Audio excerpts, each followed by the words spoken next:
internautes de Guérit TV Monde, bonsoir et bienvenue dans votre émission La Trottinette de ce mardi 15 octobre 2019 va s'intéresser, comme tous les jours d'ailleurs, au bulletin d'information. C'est une présentation de Mathieu Midé-Goyi, la une du quotidien Matin Libre de ce mardi. Malène Zomaron va nous rejoindre et puis le commentaire de ce mardi va s'intéresser à un ministre ivoirien. Il répond au nom de Ahmed Bakayoko. Et puis vous suivrez également dans ce numéro de la trottinette une discussion, l'avis de Mathieu Midé-Goyi par rapport à une situation d'inondation dans l'arrondissement d'Atchokpa. Nous sommes bien sûr à Tanzou, commune d'Avrancourt. Mesdames et messieurs, on s'installe.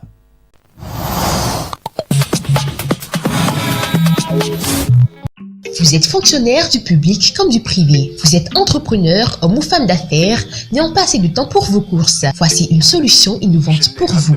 SM Market.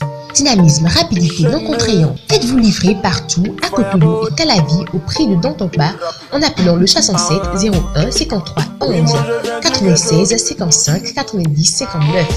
SM Market vous servir notre réseau.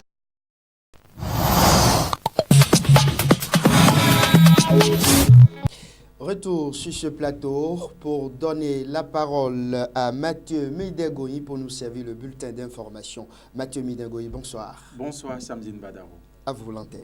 Merci mesdames et messieurs, en direct du studio B de Guérit TV Monde, l'heure a sonné pour le deuxième bulletin d'information pour le compte de cette semaine. Situation inquiétante dans le 5e arrondissement de la ville de Porto Novo. Nous sommes au quartier Wando, dans la vente de lingots d'or où un fil électrique des installations de la SB2E aurait lâché son support. Les usagers, sinon les riverains, s'en désolent. Voici le constat. Risque d'électrocution au quartier Wando, dans le 5e arrondissement de Porto Novo.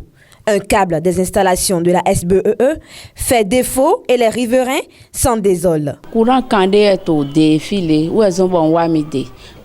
C'est un fil électrique de la SBE qui nous dérange ici et qui est venu complètement en bas et peut-être source d'électrocution pour les riverains de l'avant.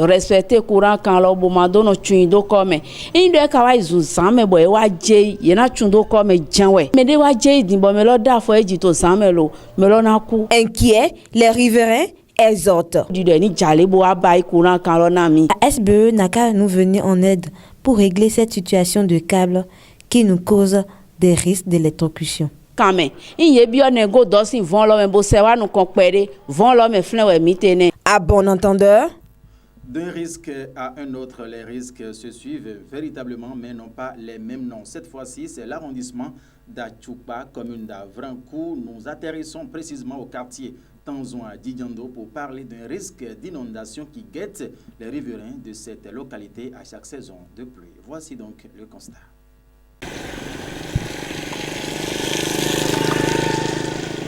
De la route bitumée vers les maisons à Tanzou à Djidjando, dans l'arrondissement d'Atchokpa, commune d'Avrancourt, aucune terre n'est plus ferme à chaque saison pluvieuse. C'est une inondation monstre qui sévit. C'est une situation annuelle qui vient nous déranger ici à chaque année à Tanzou à Djidjando. Mais cette année, c'est le pire.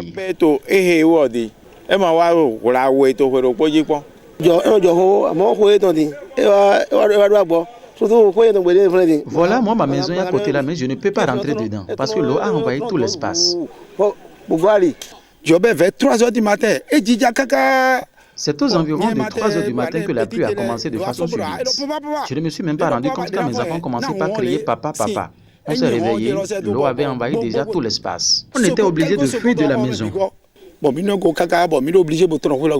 Assez de dommages étouffent les riverains qui ne savent plus à quel saint se vouer. Ce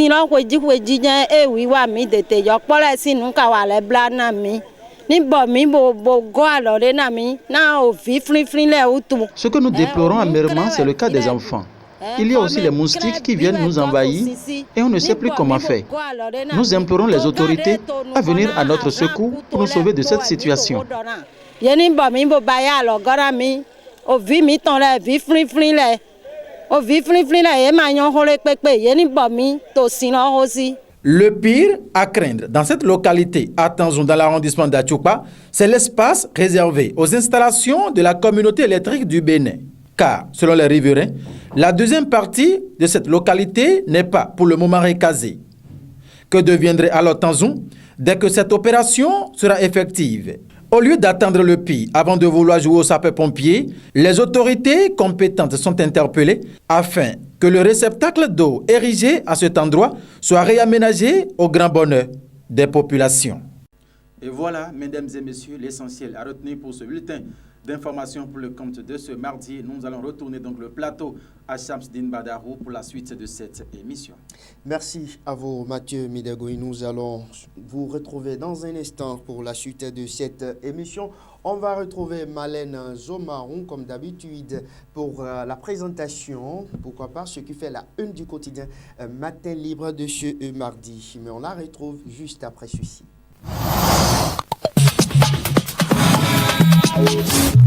Malène Zomaron, bonsoir. Bonsoir, Shamsdine Badarou. À vous de nous présenter cette fois-ci la une du quotidien Matin Libre. Merci. De ce mardi. Mardi 15 octobre 2019, voici les titres qui font la une du journal Matin Libre. En manchette de Matin Libre, vous pouvez lire Bénin, calvaire des élèves et rentrée à double vitesse. Revoit le calendrier scolaire s'impose. Une information à lire à la page 2 de votre quotidien. Respect du mémorandum de Badagry. Le Bénin s'exécute enfin. Des jours après la clôture du dialogue, le rapport n'est toujours pas disponible. Une information toujours à lire à la page 2 de votre journal. Élaboration d'un budget participatif à Cotonou. Nyon Fond associe les acteurs à la base. Et à l'oreillette, le numérique, un nouveau danger pour les enfants. C'est à lire à la page 9 de votre journal. Fidèle internaute de Guérit TV Monde, Shamsdine, voilà tout ce qui peut retenir de la une du journal Matin Libre pour le compte de ce mardi 15 octobre 2019. Merci à vous, Marlène Zomaron. Et sans transition, nous allons vous proposer cette fois-ci de suivre le commentaire de la rédaction dans sa rubrique, le commentaire du jour. Votre Web TV, Guérit TV Monde, dresse le tapis rouge à une personnalité influente en Afrique, une figure emblématique de la Côte d'Ivoire. Il a nom Ahmed Bakayoko. Suivons ensemble.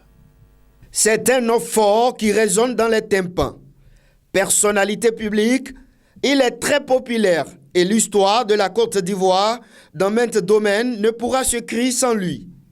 En tout cas, dans le domaine du showbiz, ce ne sont ni les artistes, ni les managers, ni les ménomanes qui diront le contraire. Difficile de parcourir 5 chefs-d'œuvre d'artistes ivoiriens ou de la sous-région sans que 3 au moins ne fassent un clin d'œil à Ahmed Bakayoko. Du militantisme estudiantin à la politique, son brillant parcours est aussi géant que sa taille et dense que sa corpulence. Aujourd'hui ministre d'État en charge de la Défense, Ahmed Bakayoko est le numéro 2 du gouvernement. Il est l'un des hommes de confiance du président Alassane Dramane Ouattara. Ministre, pour la première fois en 2003, dans le gouvernement d'union nationale, à la faveur des accords de Makoussi, il occupa durant 7 ans le portefeuille des télécommunications et des NTIC. Mais avant, dans les années 80-90, en tant qu'étudiant, il a assuré de nombreuses responsabilités à la tête de différentes associations d'étudiants comme l'Amicale des élèves et étudiants ivoiriens au Burkina Faso ou la jeunesse estudiantine et scolaire du PDCI qu'il a eu à présider. La cerise sur le gâteau, ce que beaucoup ne savaient d'ailleurs pas, c'est le côté homme de médias de son Excellence Bakayoko. Et oui, depuis toujours, les médias le passionnent. Et quand il était encore sur les bancs, il a dirigé des journaux et publications scolaires. Plus tard, il va lancer le journal Le Patriote. Prend les commandes de Radio Nostalgie Côte d'Ivoire, première radio privée commerciale du pays. En 2000, Ahmed Bakayoko sera le PDG de Nostalgie Afrique, puis en 2001, le président du Conseil national des patrons de presse. À 54 ans, la réussite professionnelle et politique de l'enfant du quartier populaire d'Adjamé à Abidjan suscite grande admiration chez la jeunesse ivoirienne.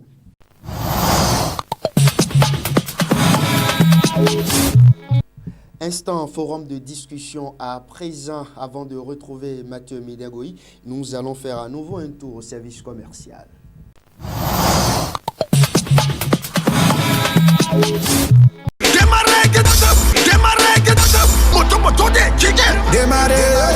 À partir du 1er décembre 2019, après le paiement d'une prestation au service commercial de Guérita TV Monde, vous recevrez gratuitement un t-shirt, une casquette, un porte-clés et un calendrier de l'année 2020. Guérita TV Monde, le leader des web TV. Mais ça va potofier.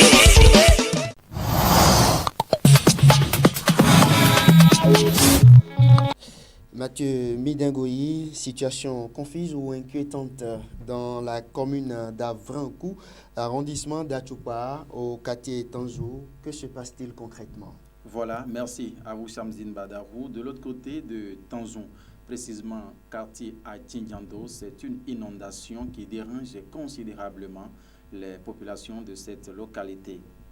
À notre descente sur les lieux, selon leurs explications, c'est que à chaque année, les riverains, bien sûr, sont confrontés à cette situation d'inondation. C'est une inondation qui est due à l'eau qui vient chaque année plutôt, à chaque saison de pluie, les embêter. C'est une situation qui ne date pas d'aujourd'hui. Mais le cas de cette année est un peu plus inquiétant. Pourquoi? Parce que ça vient une seule fois par an. Mais selon leurs explications, quand on leur a tendu le micro, le dimanche, dans l'après-midi du dimanche et hier, c'est que cette année, le 12 juillet dernier, ils étaient déjà confrontés à cette situation où l'eau les avait envahis dans les maisons étaient invivables, les enfants étaient exposés et tout, mais que suite à la pluie qui s'est abattue sur nos régions le week-end dernier, en fin de semaine écoulée jusqu'au week-end, la situation s'est véritablement enquiquinée encore. Et cela est dû à quoi? Selon ce qu'ils nous ont donné comme détail. Il y a un réceptacle d'eau qui était érigé, un grand trou qui était construit à cet endroit. Et c'est ce trou-là qui recueillait l'eau de ruissellement provenant de tout part. Mais avec la construction de la route Carrefour-Tanzon et qui mène en ville sur le tronçon, la voie en construction qui quitte Porte-Novo pour Accra-Missirité, ils ont érigé encore des caniveaux. Voyez, donc l'eau les eaux de ruissellement d'Achoupa, provenant du quartier Bodje, en tout cas Porte-Novo, Décapé, Djegankwevi et tout, passe désormais par ces caniveaux.